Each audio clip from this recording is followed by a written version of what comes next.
Good morning प्यारे विद्यार्थियों।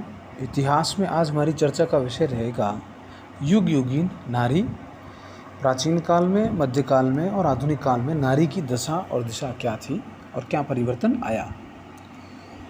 प्राचीन काल में हमने ये पढ़ा था कि 16 महाजनपद थे, भारत का नाम आर्यावर्त था, जम्बूद्वीप था, नारी को देवी के रूप में पूजा जाता था और एक कहावत प्रचलित थी शास्त्रों में, रामायण महाभारत में, यत्र नारीषु पूज्यते रम्यते तत्र देवता।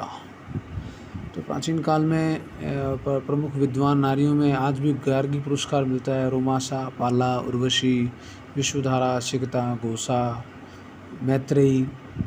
रामायण और महाभारत में सुमित्रा, कौशल्या, केकई, मंथरा, अनेक ऐसे उदाहरण हैं।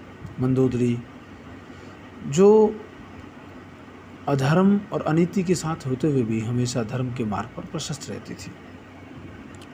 कुल मिलाकर के भारतीय सभ्यता संस्कृति जो थी उसका प्रतीक थी भारतीय नारी। लेकिन मध्यकाल में कुछ परिवर्तन आया। मध्यकाल में भारत में अरबों ने, फारसियों ने और तुर्कों का आगमन भारत में हो गया, मुसलमानों का आगमन हुआ। उससे भारतीय सभ्यता संस्कृति थी उसका धीरे धीरे पतन हुआ।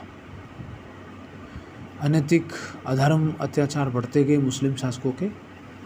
लेकिन मध्यकाल में जो नारी थी वो पर्दा, जो एक परंपरा नई शुरू हो गई थी, परंपरा पर्दा प्रथा, बुर्का, जो कि पूर्व में नहीं था। नूरजहाँ, मुमताज़, महामांगा, गुलबदन बेगम, जोधाबाई, हरखाबाई, मीराबाई, जहाँ आरा, जैबुनिशा, ये जो थी वो मध्यकाल की प्रसिद्ध नारियों में से थी।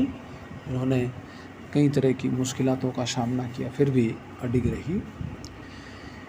आधुनिक काल में जब अंग्रेज़ों का हिंदुस्तान में शासन आया तो नारी की स्थिति में थोड़ा और परिवर्तन आया।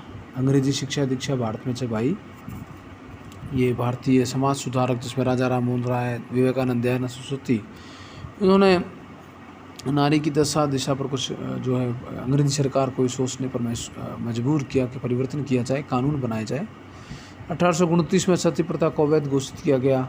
1804 में कन्या वध को बंद कराया गया और भील, मीणा आदिवासियों में जो डाकण प्रथा होती थी, स्त्री को मारा जाता था पीट पीट के, उस प्रथा को बंद कराया गया, कानून बनाया गया। 1860 में बाल विवाह कानून बना। उस वक्त 10 वर्ष था।